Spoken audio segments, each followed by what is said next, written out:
Howdy folks, hope you're all having a good one, and welcome back to World of Warships with Rear Admiral Jingles. Today we have a tier 10, although there are a pair of very unfortunate tier 9s in this battle, as well as a whole bunch of technical tier 11s in this triple cap circle domination battle here on the Atlantic map. Our hero today is sailing HMS Edgar, which is a technically tier 11 super ship featuring a funny button, this burst fire mode, which... You're not reading that wrong, by the way. That is an extra one. It doubles the armor penetration of the armor piercing shells and causes them to do 50% more damage. This is a British light cruiser that when you press the funny button makes you feel like you're in an extremely rapid firing heavy cruiser for a very short period of time. And this ship is today being sailed for us by I Sink Boats for Food, which the more observant among you may realise is the latest nom de guerre of none other than the Great Flambino himself. Yes, this is of course Flambas. He regularly changes his name in-game, and I believe it's his Twitch viewers who actually get to choose what name he's going to have. Hence the silly names. Although I do kind of like this one. So if you're looking at the Edgar here and thinking, you know, that looks remarkably like a Minotaur, you're not that far wrong. It's basically a development of the Minotaur, except with an extra turret. Well, that's the obvious difference. An extra 2 guns, 6 turrets instead of 5. There are other differences, most of them good, at least one of them bad.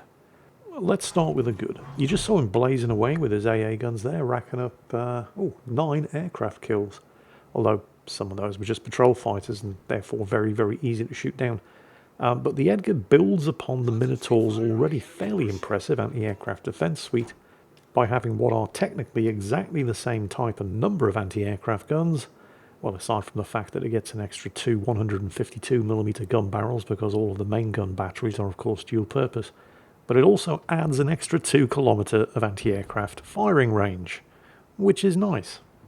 Still doesn't get the defensive fire consumable because none of the British light cruisers do, but being able to start shooting at enemy aircraft just that little bit earlier is definitely welcome. Despite the fact that in this game, for some bizarre reason, your anti-aircraft guns start the battle unloaded, and they don't actually start loading the guns until there's an enemy aircraft inside shooting range. Because in World of Warships, when the operations officer calls the ship to action stations, everybody rushes to man their action stations, except for the anti-aircraft gun crews who all finish their cigarette first. Anyway. Oh, he just activated the funny button. That's the downside, by the way. Extremely extremely long reload. You get 3 salvos, and that's 12 guns, so yeah, that's 36 shots, all with 100% extra armor penetration and 50% more damage.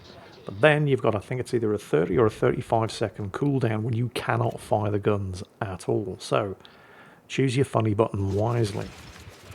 Oh, torpedoes. Yes, the next substantial difference between the Minotaur and the Edgar is the torpedoes. Now the Minotaur's torpedoes are already pretty good. 10 km range, decent amount of damage, they're pretty fast. The Edgar basically gets the same torpedoes, except like the anti-aircraft guns, extra 2 km range, because reasons.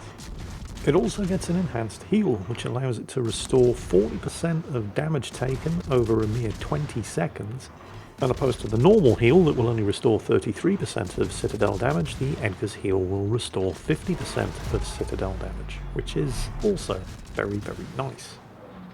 Oh, and of course, British light cruiser, just like the enemy Minotaur over there, comes with a smoke screen. So both of these guys are shooting blind at each other, but Flambas is scoring citadels. Oh, and he got a couple of torpedo hits on somebody as well. And the enemy Minotaur is not. And he's decided he's had quite enough of that, thank you, and he's just ducked into the gap formed by the channel between those 2 islands. Hello. I spy a cloud slit, so he can get the 3 forward guns firing. Well, it's actually 6 forward guns, 3 forward turrets, but not the 3 to the rear. Oh, and there's his first kill, and that is in fact the first blood award. Very unusual battle, by the way, by World of Warships standards. We're almost 5 minutes in, and that's the first casualty. Don't worry, it won't be the last. Now, he may have to leave the cover of the smoke screen in order to get some shots at that Puerto Rico. Although maybe not, but it's still only going to... No, he doesn't have to. He can get a couple of shots out from the front turret. Note that he stayed undetected even though the Puerto Rico had line of sight, because the centre of the ship, sort of right underneath the foremast there, that part was still inside the smoke screen, which means that for all intents and purposes the whole ship is still inside the smoke screen, and you can shoot and remain undetected. If you're in a smoke screen and you want to spot outside of it, which you didn't need to do there because somebody else was spotting the Puerto Rico for him, then you must extend the centre line of the ship, pretty much where the forward funnel or the foremast is, outside the smoke screen boundary. But be careful not to shoot, because then you will absolutely be spotted. You can see he's curious here as to what the... Oh, he just fired. So he is actually not in line of fire. He's, yeah, he's still in the channel between those two islands. You see how much damage he took from that citadel earlier, as well as those... Oh, hang on. Is that another Puerto Rico? Didn't we just see one doing that? Well, he can have his wicked way with this guy. There goes the funny button. Yeah, the smoke screen was about to expire anyway. Is this going to be a kill? It is! Nice! Oh! You saw the blue smoke flare going off there. That means he's running Andrew Cunningham as his captain. Which means that the... I can't remember the name of the talent, but it basically gives you 1 extra charge on all of your consumables when you achieve 2 kills. Oh, actually, I mentioned that there were a number of advantages that the Edgar had over the Minotaur, but one fairly significant disadvantage, and you're seeing it right now. The Edgar's a fast ship. It has a top speed of 34 knots, but he slowed down to 28 knots when pulling a hard turn just like that. So what, Jingles? All ships slow down when they pull hard turns just like that. Yeah, but the British light cruisers don't. The British light cruisers can actually accelerate with the rudder hard over in a full turn. The Edgar doesn't get that advantage.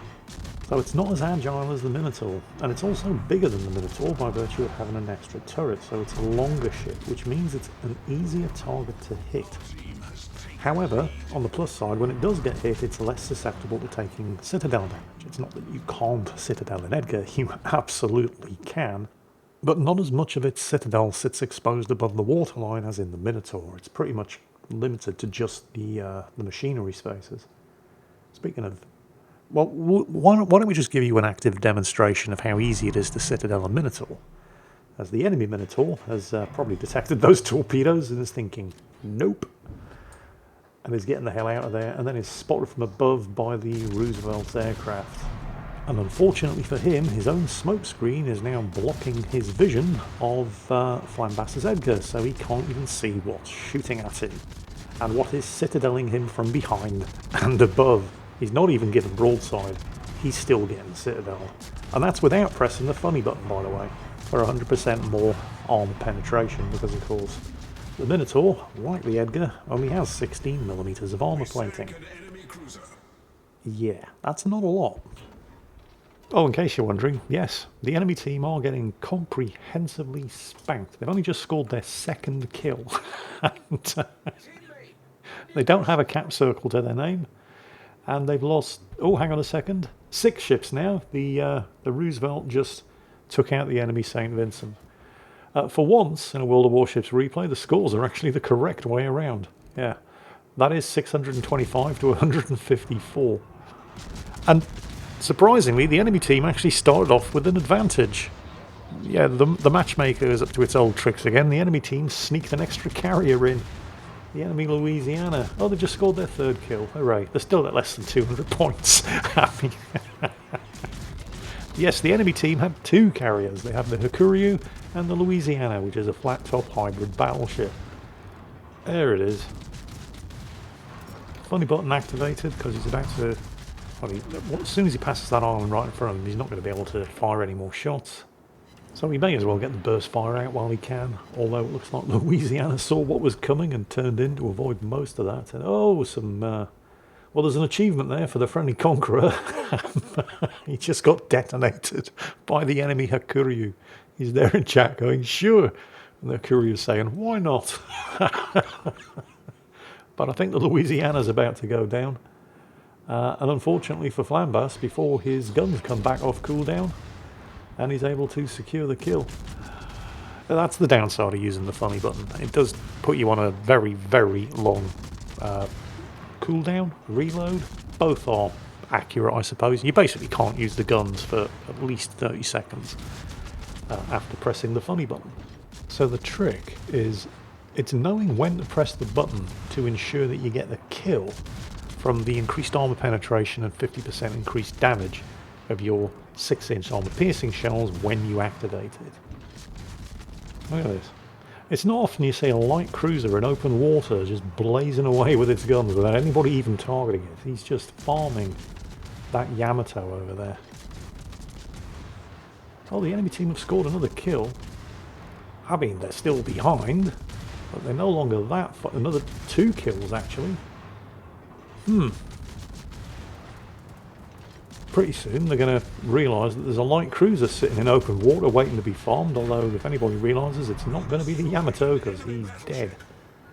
Switching fine out of the devastation, while taking care to avoid...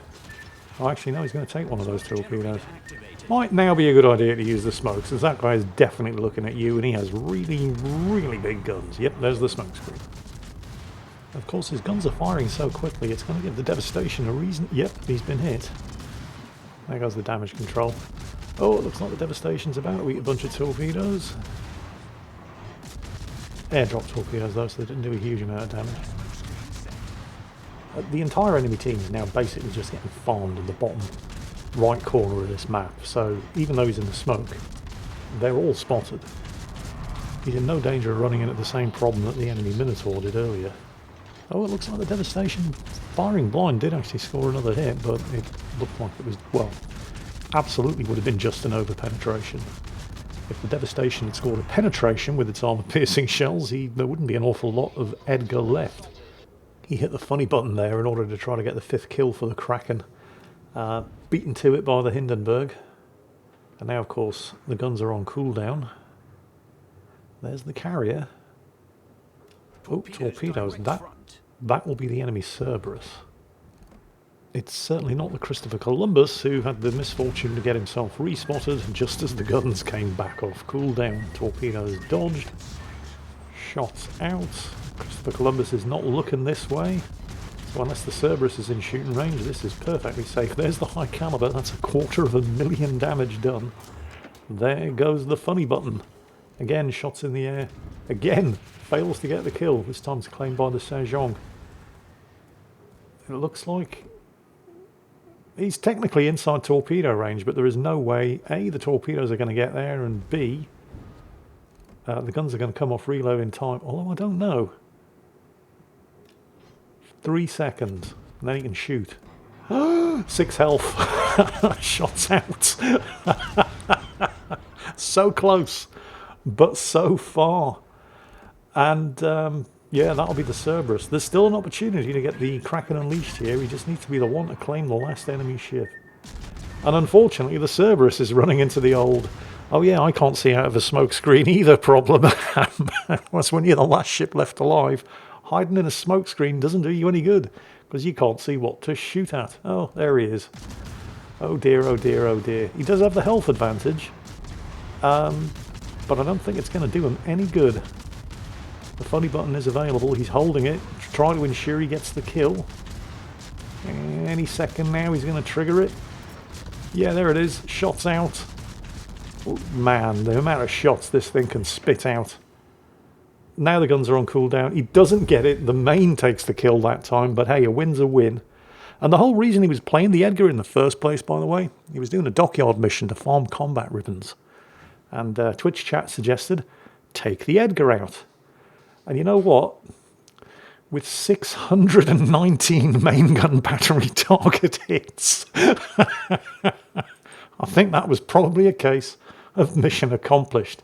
I don't think he really needed the torpedo hits or anything else. Yep, 3,206 base experience. I think we're going to call that one a win.